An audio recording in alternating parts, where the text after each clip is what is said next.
आज देखने की कोशिश करते हैं आपके पार्टनर की करंट फीलिंग्स और इस समय वो क्या सोच रहे हैं। नमस्कार, वेलकम, वनकम, केम छो, आदाब and Sat Sri Akal. Welcome my dear soul family. कैसे हैं आप सब? आशा करती हूँ आप सभी अपने घरों में खुश होंगे और अपनों के साथ सुरक्षित होंगे। आज की रीडिंग में हम आपके पार्टनर की करंट एनर्जी प्लस फीलिंग को चेक करेंगे। सबसे पहले आज की रीडिंग शुरू करने से पहले हम एंजल्स को थैंक यू बोलना चाहेंगे और आप सभी से रिक्वेस्ट है कि अगर आप इस चैनल पर नए आए हैं तो वीडियो को लाइक करके, सब्सक्राइब करके, बेल आइकन दबाकर ऑल पर क्लिक करके ज़रूर जाइएगा। आपके फीडबैक का मुझे इंतज़ार रहेगा। शुरू करते हैं आज की रीडिंग। अपने पर्सन का नाम लेते रहिए। सबसे पहला कार्ड आ गया है यहाँ पे temperance, page of swords. Okay, यहाँ पे आपकी कोई विश जो है वो फुलफिल होने वाली है क्योंकि यहाँ पे आ गया है 9 ऑफ कप्स। आपके पर्सन आपसे अलग होके बहुत ज़्यादा हर्ट हैं, लेकिन ये किसी को बताते नहीं हैं। किस तरीके से देखिए इनका क्या हाल हो गया है। यहाँ पे कार्ड जस्टिस आ गया है। जस्टिस कार्ड आपकी रीडिंग में आजकल बहुत बार आ रहा है। इसका मतलब ये है कि बहुत लोगों का जो रियूनियन है इज़ ऑन द वे। बस ऊपर वाले पे भरोसा रखिए, have faith in your heart. जो होगा सब बहुत अच्छा होगा, क्योंकि देखिए जब तक आपको भरोसा रहेगा, भरोसे पर तो पूरी दुनिया कायम है। आप भी है, हम भी है, हम सब है। द फूल कार्ड देख लीजिए। ये पर्सन बहुत ही डुअल नेचर के मुझे नज़र आ रहे हैं। ऐसा लगता है कि एक दिन ये पर्सन बहुत ज़्यादा खुश होते हैं, एक्सट्रीमली खुश, और दूसरे ही दिन आपके पर्सन बहुत ज़्यादा दुखी हो जाते हैं। इमोशंस बहुत ज़्यादा हाई चल रहे हैं इस वक्त इनके। कभी कभी इनको ऐसा लगता है कि आपसे दूर ये रह नहीं पाएंगे और इनसे बर्दाश्त नहीं होता, और इनको ऐसा लगता है कि अभी फ़ोन उठाओ, मैसेज करो, मिलने जाओ और बात को ख़त्म करो। लेकिन कभी कभी क्या होता है, जो इनके अंदर का ईगो जो है वो उनको आगे की ओर आने नहीं देता है। ये इनको लेट गो नहीं करने देता है। उनको वही सारे पुराने ज़ख्म, पुराने घाव याद दिला देता है।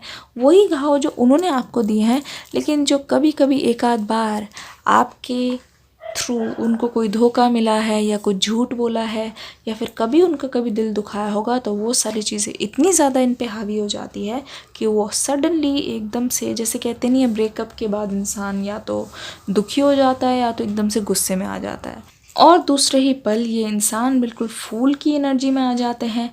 मतलब मन मौजी, मस्त मौला, लगता है कि कुछ हुआ ही ना हो। और ये अपने आप को एक तरीके से ऐसे दिखाते हैं कि इनसे ज़्यादा खुश कोई नहीं है। इनकी लाइफ में बहुत मौज मस्ती चल रही है। इनको कितना भी रोकने की कोशिश करे, सारे ऊट पटांग काम ये उसी टाइम करते हैं। हो सकता है आपके पर्सन आपको भुलाने के लिए ड्रिंक या स्मोक भी करने लग गए हों, क्योंकि इस टाइप की एनर्जी, बेफिक्री एनर्जी मुझे यहाँ पे नज़र आ रही है। लेकिन अगर आप ध्यान से देखें तो इस पर्सन का हाल अंदर से देखिए क्या है। ये देखिए कुछ इस तरीके से आपके जो पर्सन हैं वो आपके जाने से इतना ज़्यादा अफेक्ट हुए हैं कि ये पर्सन जो है अंदर से बिल्कुल भी इनका मोरल बहुत ज़्यादा डाउन हो रखा है। ऐसा है ही नहीं कि इनकी हीलिंग हो गई है और ये पूरी तरीके से आपसे अलग हो गए हैं और मूव ऑन कर गए, ऐसा तो बिल्कुल भी नहीं है। ये बस ऐसा दिखाने की कोशिश करते हैं। आपके पर्सन इस समय क्या सोच रहे हैं? ये जो पर्सन है वो बहुत ज़्यादा एम्बिशियस है।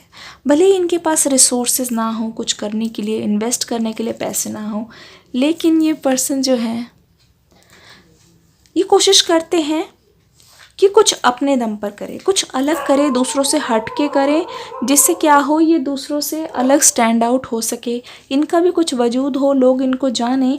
और इनको ऐसा लगता है कि जब ये फेमस हो जाएंगे, ऐसे कुछ हट के कर देंगे, तो लोग जब इनको जाने लगेंगे तो इनके पास पावर्स आ जाएगी। तो एक तरीके से ये पावरफुल होना चाहते हैं। ये चाहते हैं ये कुछ ऐसा करे जिसकी वजह से इनको दुनिया जाने, और ये सोचते हैं कि अगर आप इस समय इनका प्रपोज़ल एक्सेप्ट नहीं करेंगे, हो सकता है जब ये पावरफुल बन जाए तो इनको बहुत ज़्यादा आपसे ऊपर फील होगा। तब हो सकता है कि आप उनके पास दौड़े दौड़े चले आएँ। इस वक्त इस पर्सन के मन में ये सारी बातें चल रही है।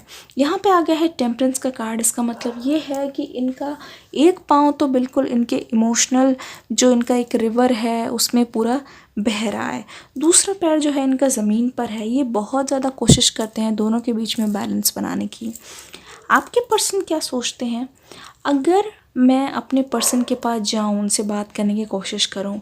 अगर बाय चांस वो मना कर देते हैं तो मुझे जो है जस्टिस मिलना चाहिए। कर्मा जो है वो मेरे फेवर में वर्क करना चाहिए और मेरे पर्सन को कुछ पनिशमेंट मिलना चाहिए। जैसे उन्होंने मेरा दिल दुखाया तो उनको भी किसी के भी साथ रहने का कोई भी हक नहीं है। लेकिन दूसरी तरीके से आपके जो पर्सन हैं जब ये बहुत ज़्यादा इमोशनल फील होता करते हैं आपके लिए, तो फिर उनको ऐसा लगता है कि अगर ये पर्सन मेरे पास आ गए तो इस बार मुझे कोई कसर नहीं छोड़नी है अपने प्यार में, अपनी तरफ से बहुत ज़्यादा एफ़र्ट्स देने हैं कि जैसे अपने पर्सन को शिकायत का कोई मौका ही नहीं देना। तो इनके मन में आपको लेके अभी बहुत ज़्यादा कन्फ्यूजन है, कुछ भी अच्छी तरीके से वो स्थिर नहीं कर पा रहे हैं। रीज़न ये है कि इन पे बहुत तरीके के प्रेशर है जिसकी वजह से, जिनके इन्फ्लुएंस में आके हो सकता है उनके दोस्त हो या ऐसी कोई कंपनी हो जिनके इन्फ्लुएंस में आके वो ऐसा कर रहे हैं। तो ये एक शॉर्ट सी रीडिंग थी जहाँ पे वो आपकी विश भी पूरी करना चाहते हैं। एट द सेम टाइम ये भी चाहते हैं कि अगर आप उनके नहीं हुए तो वो आपसे किसी तरीके से ज़्यादा पावरफुल हो जाए ताकि वो आपको जो है मज़ा चखा सकें। तो ऐसी चीज़ें मुझे नज़र आ रही है। यहाँ पे जस्टिस का कार्ड आ गया है। एनीवेज, जिसके साथ भी बुरा हुआ है उसको जस्टिस तो ज़रूर मिलेगा, ऐसा तो है ही, क्योंकि कर्मा का यहाँ पे मुझे कार्ड नज़र आ रहा है। अगर आपके पर्सन ने आपका दिल दुखाया है, जो कि वास्तविकता में दुखाया भी है, तो उनको जो है सज़ा ज़रूर मिलेगी। कहीं ना कहीं उनको इसी की सज़ा मिल रही है कि वो एक तरीके से तो बहुत ज़्यादा दुखी हो जाते हैं, कभी कभी रोने भी लग जाते हैं, और दूसरी तरफ से बिल्कुल वो अपने आप को सब कुछ भुला के एकदम से खड़े भी हो जाते हैं। बहुत ज़्यादा मिक्स फीलिंग्स चल रही है। आशा करती हूँ रीडिंग आपको पसंद आई होगी। मैं मिलती हूँ नेक्स्ट रीडिंग में एक न्यू वीडियो के साथ। तब तक डिस्क्रिप्शन बॉक्स में जो रीडिंग है उसको प्लीज़ चेकआउट करके उसे पे अपना प्यार दे के जाइएगा। मिलती हूँ नेक्स्ट।